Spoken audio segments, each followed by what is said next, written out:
লাস্টে কবে হয়তো পরিবারের সাথে ইফতার করেছি যতটুকু মনে হয় 2010 সালে। আসসালামু আলাইকুম। আজকে মাহে রমজানের 20তম রোজা। এই হচ্ছে আমার আজকের ইফতার।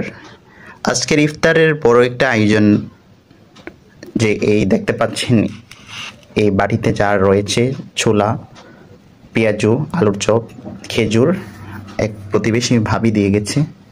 তো ভাবি জানে যে আমি ব্যাচেলর হিসেবে থাকি, সে বুঝতে পেরেছে যে বাড়িতে থাকলে হয়তো পরিবারের সবার সাথে ইফতার করতে পারতাম। লাস্টে কবে হয়তো পরিবারের সাথে ইফতার করেছি যতটুকু মনে হয় 2010 সালে হয়তো ফুল রোজা পরিবারের সাথে কাটিয়েছিলাম। এরপরে আর কাটানো হয়নি। এরপর থেকে পড়াশোনার জন্য বাড়ির বাইরে চলে এসেছিলাম।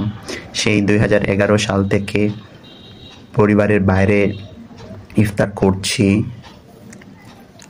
তো পরিবারের বাইরে থাকলে যে সমস্যাটা হয়, পরিবারের সাথে অনেক উৎসাহ, আনন্দ, উল্লাস এবং ভাব গাম্ভীর্যের সাথে ইফতার করা হয় না। হুট করে বাইরে থেকে এনে ইফতার করতে হয়।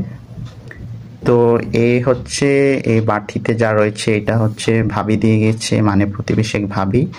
আর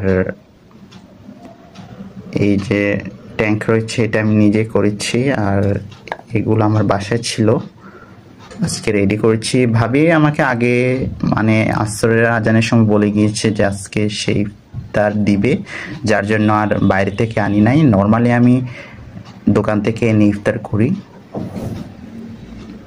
তো দেখতে দেখতে মাহে রমজানের 20তম রোজা আজকে ইফতার করব। এইবার রোজা যেন খুব তাড়াতাড়ি চলে গিয়েছে। আপনাদের কেমন কেটেছে এইবারের মাহে রমজান অবশ্যই কমেন্ট করে জানাবেন। ধন্যবাদ সবাইকে।